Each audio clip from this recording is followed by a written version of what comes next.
दोस्तों, आज मैं आप लोगों के लिए लाया हूँ एक लेटेस्ट इंडोनेशियन हॉरर मूवी जो कि एक सच्ची घटना पे आधारित है। आप लोग अगर इंडोनेशियन हॉरर से वाकिफ हो तो आप लोगों को पता ही होगा कि इंडोनेशिया में काले जादू होने की बहुत ज्यादा कहानियां हैं और आज की हमारी सच्ची घटना उसी के ऊपर है जो आपको पसंद आएगी। पर सबसे पहले आप लोग जल्दी से जल्दी चैनल को सब्सक्राइब कर दो ताकि हमारी यूट्यूब फैमिली तेजी से बढ़ पाए और वीडियो को लाइक करना तो बिल्कुल भी मत भूलना, क्योंकि अब हम देखने जा रहे हैं the verge of death movie की एक डिमोनिक कहानी। तो ये कहानी शुरू होती है 2001 में, जहाँ पे हम एक फैमिली को देखते हैं जिसमें 4 लोग थे। नादिया का भाई योगा, उसकी बीमार मम्मी मिर्ना और उसके पापा सुइतानो। मिर्ना को एक बहुत अजीब बीमारी हो रखी थी जिससे उसके शरीर पे अजीब से घिनौने फोड़े बन गए थे। पर इतना सब कुछ होने के बाद भी मिर्ना को सुइतानो हॉस्पिटल नहीं ले जाता था। मिर्ना हमेशा एक कमरे में बंद रहती थी और वो एक दिन नादिया को बोलती है हमेशा अपने पापा की बात मानना और अपने भाई की रक्षा करना। तभी मिर्ना को हो जाती है खून की उल्टियां और सुइतानो और योगा वहां पे आते हैं।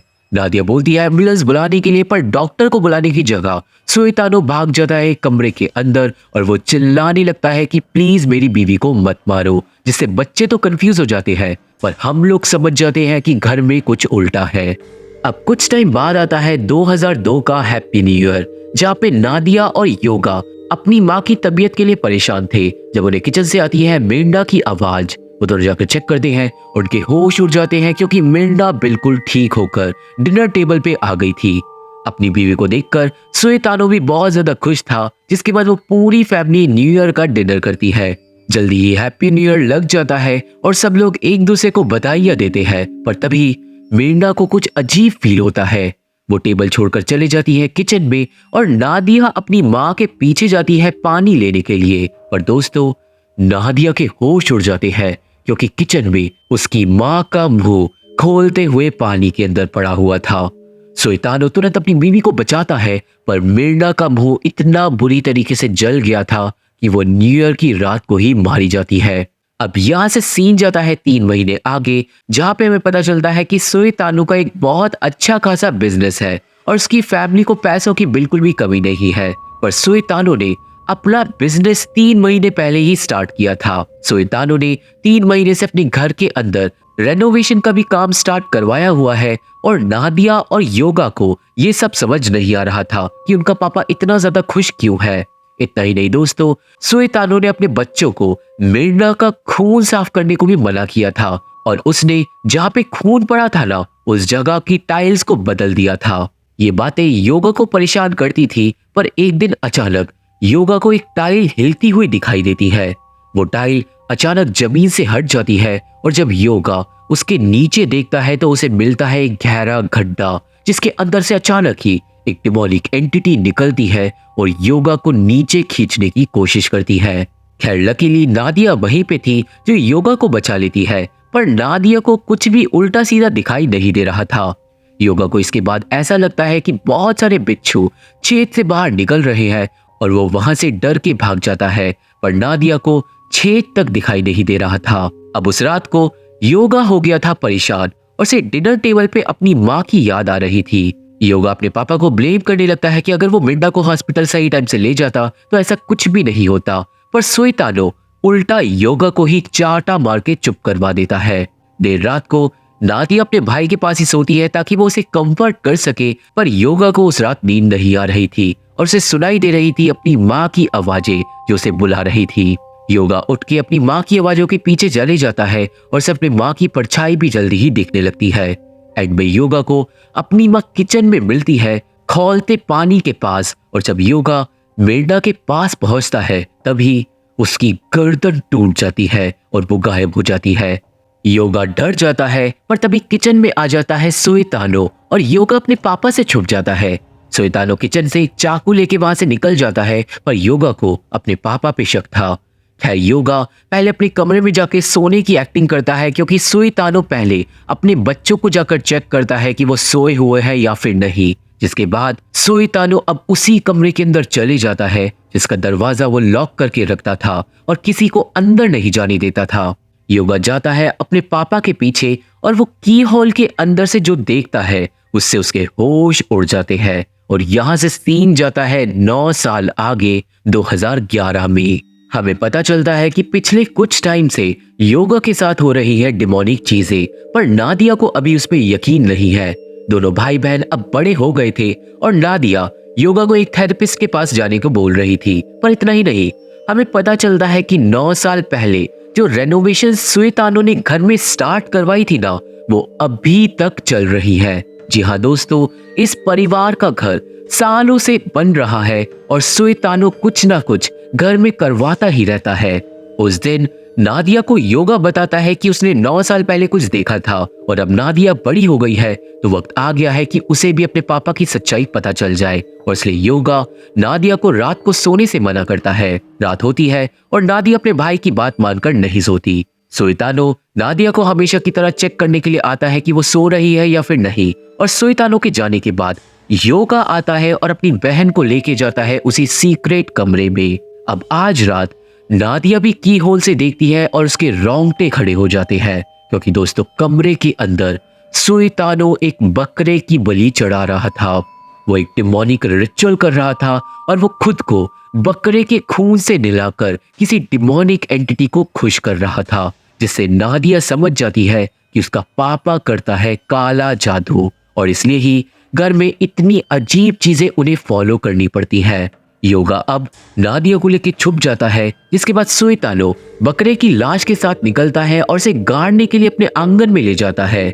नादिया और योगा उसका पीछा करते हैं, पर दोस्तों नादिया को अपने पापा पे बहुत ज्यादा गुस्सा आ गया था और वो चली जाती है उसके पास, और नादिया अपने पापा को डांट मारने लगती है और पूछने लगती है कि ये सब क्या है।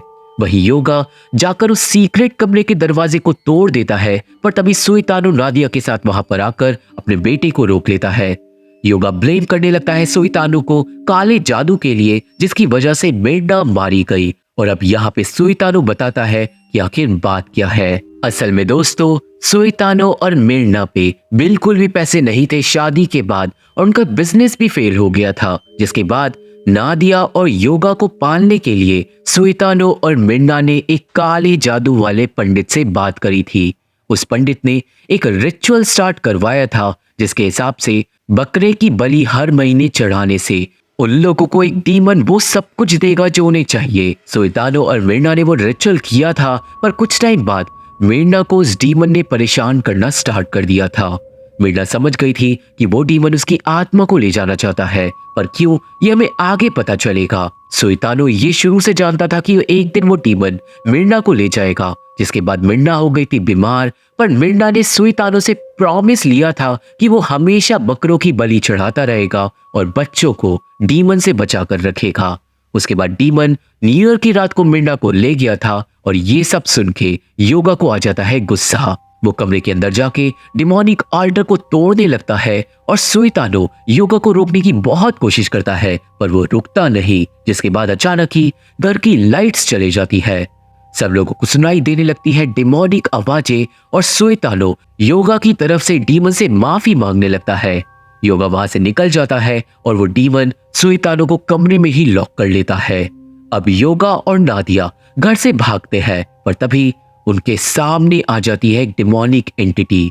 उसे देखकर दोनों ही डर जाते हैं और योगा दूसरी तरफ भागता है, पर वो जहां पे भी जा रहा था वहां पे ही उसे डिमोनिक चीजें दिख रही थी, जबकि नादिया को ज्यादा कुछ नहीं दिख रहा था। सीन जाता है अगले दिन पे, जहाँ पे नादिया स्कूल में बैठ के काले जादू से छुटकारा पाने के 100 तरीके देख रही थी, जब एक बच्चा उसके कंप्यूटर की स्क्रीन को क्लास के सामने ले आता है और सारे लोग उस पे हंसने लगते हैं। नादिया क्लास से भाग जाती है और वो सीधा जाती है लाइब्रेरी में, जहाँ पे वो मिलती है बेत्सियाल नाम के एक लड़के से जो लाइब्रेरी संभालता है, और पूरे स्कूल की तरह उसे भी पता था कि नादिया के साथ क्लास में क्या हुआ। खैर बेत्सियाल उस पर नहीं हंसता और वो नादिया को संभाल कर उसे लाइब्रेरी के अंदर रेस्ट करने देता है। स्कूल के बाद नादिया वापस घर आती है, जहाँ पे लाइट अभी भी वापस नहीं आई थी, पर काम चल रहा था। तभी नादिया को फोन आता है सत्या का, जो सुएतानो का बिजनेस पार्टनर है, और सत्या ने सुबह से सुएतानो को नहीं देखा था। नादिया अब अपने पापा को कॉल करने की कोशिश करती है, पर वो फोन नहीं उठाता। रात भी हो जाती है और वो फोन नहीं उठा रहा था, जिसके बाद नादिया फोन करके योगा को जल्दी घर आने के लिए बोलती है क्योंकि वो घर पे अकेली थी और लाइट भी नहीं आ रही थी।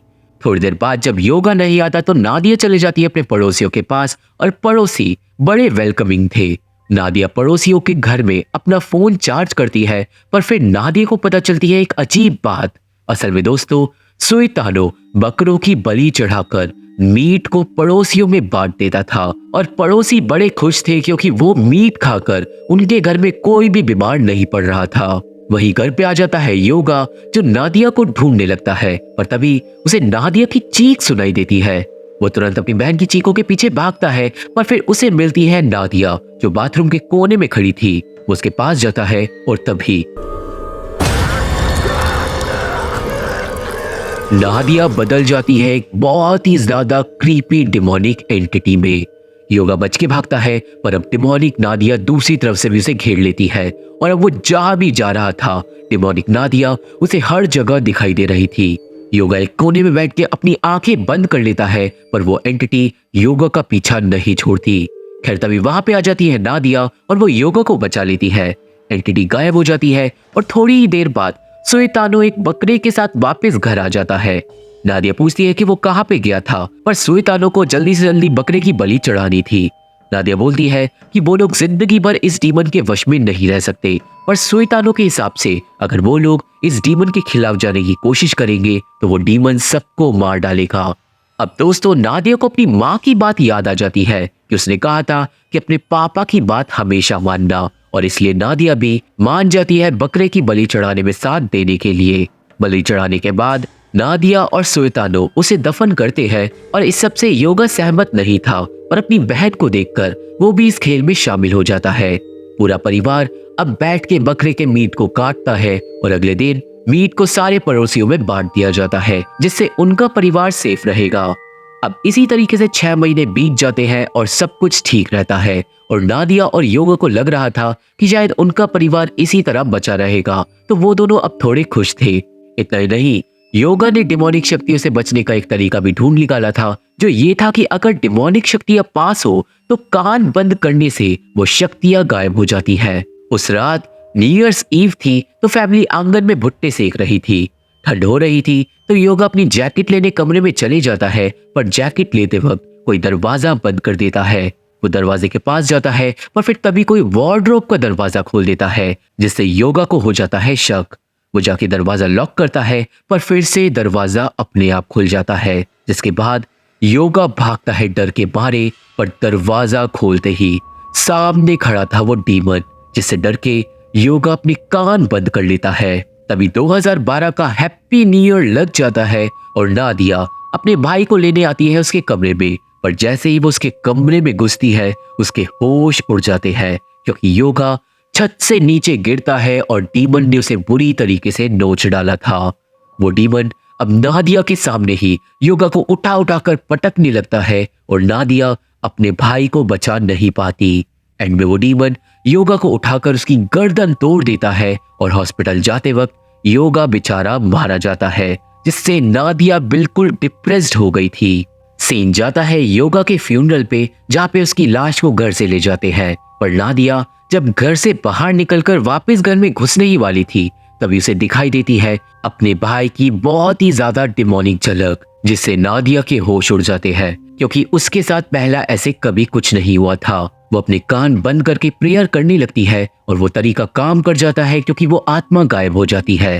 अब कुछ टाइम बाद सुइतानो की दुकान पे हद से ज्यादा सेल्स होने लगती है, जिससे सुइतानो खुश नहीं लग रहा था और हम लोग समझ जाते हैं कि काले जादू के इस खेल में अभी भी कुछ काला जरूर बाकी है जो हम नहीं जानते।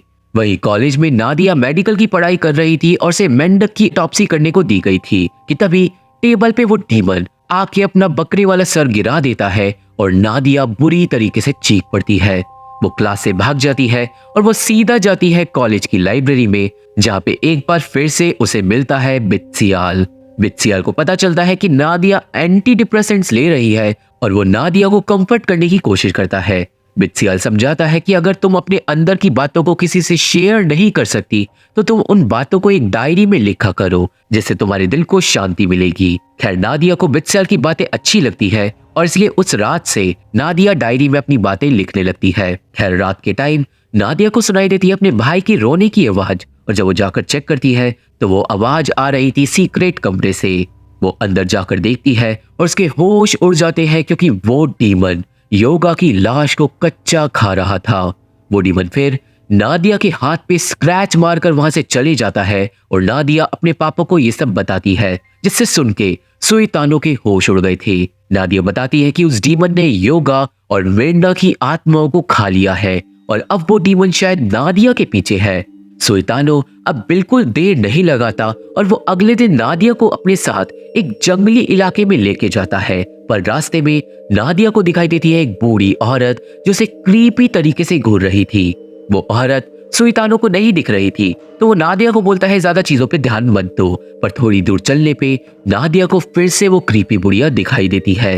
ये बात साफ हो जाती है कि वो बुढ़िया एक आत्मा है और जैसे जैसे नादिया और उसका पापा गहरे जंगल में जा रहे थे, वो बूढ़ी औरत बार बार सामने आ रही थी। जिसके बाद अचानक ही वो बूढ़ी औरत गाड़ी के सामने आ जाती है और नादिया गाड़ी को साइड घुमा देती है, जिससे दोनों लोगों का हो जाता है एक्सीडेंट। नादिया अपने कान बंद कर लेती है और सोचती है कि वो बूढ़ी औरत गायब हो जाएगी, पर तभी वो बूढ़ी औरत गाड़ी के अंदर ही आ जाती है। नादिया गाड़ी से निकलकर भाग जाती है, जिससे वो अपने पापा से अलग हो गई थी। वो अपने पापा को जंगल में ढूंढने लगती है और पहुंच जाती है एक गटर जैसी जगह पे, जहाँ पे नादिया को दिखाई देता है एक आदमी। वो सोचती है कि वो उसका पापा होगा, पर वो आदमी एक और आत्मा निकलता है। नादिया फिर से भागती है, पर दोस्तों अब नादिया जहां भी जा रही थी उसे हर तरफ नई नई आत्माएं दिख रही थी और एक जगह तो दर्जनों आत्माएं उसकी तरफ बढ़ने लगती है। एक डिमोनिक बच्चा नादिया का पैर पकड़कर उसे गिरा देता है और उसके ऊपर चढ़ जाता है। नादिया बुरी तरीके से चिल्लाती है और सारी की सारी आत्माएं उसे चारों ओर से घेर लेती है, जिससे बेचारी नादिया डर के मारे हो जाती है बेहोश। अब जब नादिया को होश आता है तो वो खुद को पाती है एक कुटिया के अंदर और से आ रही थी अपनी पापा की आवाजें। वो जाकर चेक करती है और से अपने पापा एक कमरे में एक बूढ़े पंडित के साथ मिलता है। सुइतानो उस पंडित से मदद मांग रहा था, पर फिर नादिया को दीवार पे दिखाई देती है बहुत सारी फैमिली फोटोज। काफी सारी फोटोज पे काले धब्बे बने हुए थे और ये वही लोग थे जो अभी अभी नादिया को जंगल में दिख रहे थे। तभी वहां पे आते हैं वो पंडित और सुइतानो, और पंडित बताता है कि ये वो सारे लोग हैं जिनकी मैंने मदद करी थी। इस बात से नादिया डर जाती है, पर पंडित के हिसाब से फोटो के अंदर सिर्फ वही लोग मरे हैं जिन्होंने बताए गए तौर तरीकों का पालन नहीं किया और रूल्स को तोड़ा, जैसे कि तुम्हारे पापा ने। अब यहाँ पे खुलता है एक राज और हमें पता चलता है कि ये जो पंडित है ये काला जादूगर है, जिसने मिर्ना और सुइतानो की मदद करी थी। और जादूगर ने साफ साफ बोला था कि डीमन के लिए एक बकरे की बलि काफी है और उसके बदले वो डीमन सुइतानो के परिवार को अमीर बना देगा। पर सुइतानो का मन नहीं भरा और उसे लालच आ गया और उसने डीमन से और ज्यादा इच्छाएं मांगी, जिसके बदले डीमन ने सौदा बदल दिया और बकरे की बलि के साथ ही साथ डीमन ने मांगी इंसानों की बलि। अब ऑब्वियसली सुइतानो ऐसा नहीं कर सकता था, तो उसने डीमन को इग्नोर कर दिया, जिससे जादूगर के बताए गए रूल्स टूट गए और रिचुअल खंडित हो गया। पर क्योंकि डीमन नया सौदा कर चुका था, तो इसलिए वो 2002 में सुइतानो की बीवी को अपने साथ मार के ले गया और अब उसने योगा को भी मार डाला है। और अब वो डीमन जब तक नहीं रुकेगा जब तक सुइतानो की फैमिली खत्म नहीं हो जाएगी। और इसका मतलब अगला नंबर है नादिया का। और ये कहानी सुन के नादिया के होश उड़ जाते हैं और वो अपने पापा को बहुत ज्यादा उल्टा सीधा सुनाती है। पर बात इतनी सी नहीं थी, क्योंकि दोस्तों अब उस काले जादूगर पे भी कोई रास्ता नहीं था उस डीमन को रोकने का। सुइतानो अपनी बेटी से वादा करता है कि वो उसे मरने नहीं देगा, जिसके बाद वो दोनों घर जाते हैं और सुइतानो अपनी उस डिमोनिक आल्टर को गुस्से में तोड़ डालता है। वो कमरे को लॉक कर देता है और अगले कुछ दिनों में अपने घर के रेनोवेशन वाले काम को भी बंद करवा देता है। वो अपने बिजनेस को बेच देता है, अपनी सारी धन दौलत गरीबों में बांट देता है और सुइतानो अगले कुछ ही महीनों में फिर से गरीब हो जाता है और वो बहुत लोगों की मदद करता है। और ऐसा करके सुइतानो वो सब कुछ खत्म कर देता है जो उसने डीमन से लिया था। नादिया और सुल्तानो का घर बिल्कुल खाली हो गया था और अब सुल्तानो को लग रहा था कि उसकी बेटी बच जाएगी। पर एक रात अचानक ही नादिया अपना सर दीवार में मारने लगी और हो गई डिमोनिक। वो हंस के एक कमरे के अंदर भाग गई और जब सुल्तानो अपनी बेटी को बचाने के लिए गया तो उसके होश उड़ गए, क्योंकि नादिया दीवार पे एक मकड़ी की तरह चल रही थी। डिमोनिक नादिया अब अचानक अपने पापा पे हमला कर देती है और उसका गला घोटकर उसे मारने लगती है। सुल्तानो समझ जाता है कि वो डीमन ऐसे शांत नहीं होगा, जिसके बाद वो किसी तरीके से नादिया को मारकर बेहोश कर देता है और वो तुरंत उसे लेकर अपने घर को छोड़ देता है और निकल जाता है पूरी दुनिया से मदद मांगने के लिए। नादिया और सुल्तानो मिर्ना और योगा की आत्माओं की शांति के लिए भी प्रार्थना करते हैं और गाड़ी से पूरे इंडोनेशिया में ट्रैवल करते हैं।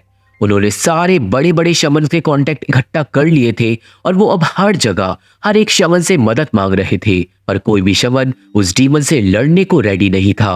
वो दिन रात ट्रैवल करते हैं और धीरे धीरे नई मंजिलों तक जाते हैं और ऐसा करते करते 2012 से 2013 लग जाता है। 2013 में वो फाइनली कुछ सीक्रेट शमन से मिलना स्टार्ट करते हैं, पर उनकी मदद कोई नहीं करता। 2014 और 2015 ऐसे ही निकल जाता है और नादिया अब बहुत परेशान रहने लगी थी। उन्होंने अपनी गाड़ी को ही अपना घर बना लिया था और इसी तरह 2016, 17, 18, 19 और 20 भी निकल जाते हैं और अब आ जाता है 2021, जब फाइनली सुल्तानो और नादिया को पता चलता है एक मब्बा के बारे में जो हर किसी की मदद करती है। नादिया और सुल्तानो तुरंत जाते हैं उस मब्बा के घर जो जंगलों के बीच में था। वहां पे वो दोनों एक टीनेज लड़की की आत्मा से मिलते हैं जो उन दोनों को मब्बा के पास भेज देती है। मब्बा गाना गा रही थी और दोस्तों वो अंधी थी और उसके पास स्पेशल आंखें थी जो नादिया को देखते ही उसके बारे में सब समझ जाती है। मब्बा से अब सुल्तानो मदद मांगता है और वो मब्बा को पूरी कहानी सुनाता है। सुल्तानो बताता है कि उसने अपनी सारी धन दौलत को दान कर दिया है, पर फिर भी वो डीमन उनका पीछा नहीं छोड़ रहा। मब्बा इसके जवाब में बोलती है कि जो तूने किया उसके बाद अब तू कुछ भी कर ले, तेरे पापों की सजा तेरे को मिलकर रहेगी और तेरा परिवार उस सजा को भुगतेगा। मब्बा बताती है कि जो डीमन उसके परिवार के पीछे पड़ा है वो हर 10 साल में एक बार इंसान की बलि लेने आता है। इसलिए ही न्यू ईयर 2002 को उसकी बीवी मारी गई थी और न्यू ईयर 2012 को उसका बेटा मारा गया था और अब न्यू ईयर 2022 आने वाला है जिस दिन उसकी बेचारी बेटी मारी जाएगी। सुल्तानो अब अपनी बेटी की जान के लिए मब्बा से भीख मांगने लगता है और मब्बा भी बहुत ज्यादा उदास थी, पर उसके पास भी कोई इलाज नहीं था जो इस सौदे को तोड़ सके। वो डीमन अपना सौदा पूरा कर कर रहेगा और बेचारी नादिया मारी जाएगी। अब उस शाम को हमें पता चलता है कि नादिया 10 सालों से उस डायरी में अपनी बातें लिख रही है जो बेत्सियाल ने उसे बोला था और इस डायरी के अंदर नादिया की पूरी कहानी थी। फिर आता है सुल्तानो और वो बोलता है कि चलो किसी और मददगार को ढूंढने चले, पर नादिया अब अपने पापा को रोक देती है क्योंकि न्यू ईयर आने ही वाला था और अब नादिया ने एक्सेप्ट कर लिया था कि वो बच नहीं पाएगी। वो अपने पापा को समझाती है कि उसने अपनी जिंदगी जी ली है तो शायद अब उन्हें कोशिश करना छोड़ देना चाहिए। सुल्तानो अपनी बेटी से खूब माफी मांगता है और इन दी एंड वो दोनों घर लौट आते हैं। रात को नादिया अब मैसेज करती है बेत्सियाल को और वो उसे अगले दिन मिलने के लिए बुलाती है। नेक्स्ट डे नादिया और बेत्सियाल समुंदर के किनारे मिलते हैं जहाँ पे नादिया बेत्सियाल का शुक्रिया अदा करती है क्योंकि उसकी एडवाइस की वजह से ही वो अपनी सारी कहानी एक डायरी में लिख पाई। नादिया वो डायरी दे देती है बेत्सियाल को और उससे वादा लेती है कि वो इस डायरी को न्यू ईयर के बाद ही पढ़ेगा।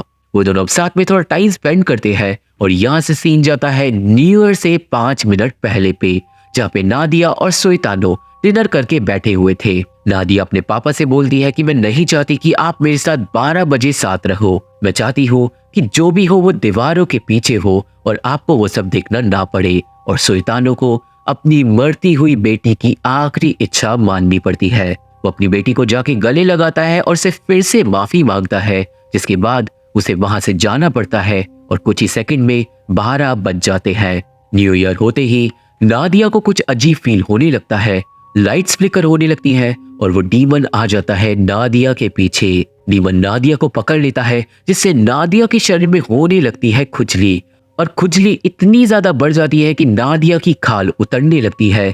उसके हाथ पूरी तरीके से छिल जाते हैं और उसके फिर चेहरे से भी खाल निकल आती है, जिसके बाद वो डीमन नादिया का गला काटकर उसे मार डालता है और उसकी आत्मा को अपने साथ ले जाता है। और ये सब सुइतानो दीवार के कोने में से खड़े खड़े सुन रहा था, पर वो कुछ भी नहीं कर पाया था। अब ऑब्वियसली जो कुछ भी हुआ वो सब कुछ बेत्सियाल को नादिया की डायरी से पता चल गया था। बेत्सियाल नादिया की कब्र को भी विजिट करने गया था और उसे यकीन था नादिया की बातों पे। और आप लोग बिल्कुल सही समझे, नादिया की उसी डायरी के ऊपर ये मूवी बनी है। अब मूवी के एंड में हम लोग नादिया के खाली घर को देखते हैं, जिसके अंदर गूंज रही थी मिर्ना, योगा और नादिया की आवाजें। पर दोस्तों वो आवाजें आ रही थी सुइतानो को, जो पूरी तरीके से बर्बाद और डिप्रेस्ड हो गया था। वो आवाजें सुइतानो को अपने उसी सीक्रेट कमरे से आ रही थी और जब वो आवाजों के पीछे जाता है तो उसे उस कमरे के अंदर अपना पूरा परिवार दिखाई देता है। पर अगले ही पल सबके सरों पे बकरे के सर आकर लग गए थे, जिससे सुइतानो पूरी तरीके से पागल हो जाता है और सुइतानो के कमरे के अंदर घुसते ही गेट उसके पीछे बंद हो जाता है। तो आप लोगों को क्या लगता है कि सुइतानो के साथ क्या हुआ होगा? क्योंकि मूवी यहीं पे खत्म हो जाती है। तो ये थी explanation the verge of death movie की, और मुझे आशा है कि आप सभी को ये मूवी समझ आ गई होगी और मेरी वीडियो पसंद आई होगी। ये मूवी देखनी है तो मेरा टेलीग्राम चैनल ज्वाइन करना होगा। मेरे फेसबुक पेज का लिंक और बाकी social media link description box में मौजूद है। तो अगर आप लोग मेरे से जुड़ना चाहते हो और मेरे से बात करना चाहते हो तो वहाँ पे फॉलो जरूर कर सकते हो। वीडियो पसंद आई तो वीडियो को लाइक करके चैनल को सब्सक्राइब करके हमारा सपोर्ट जरूर करना, क्योंकि इन्हीं चीज से हमें हेल्प मिलती है। और मैं आप लोगों से मिलता हूँ अपनी अगली वीडियो में। तब तक के लिए थैंक यू, बाय बाय।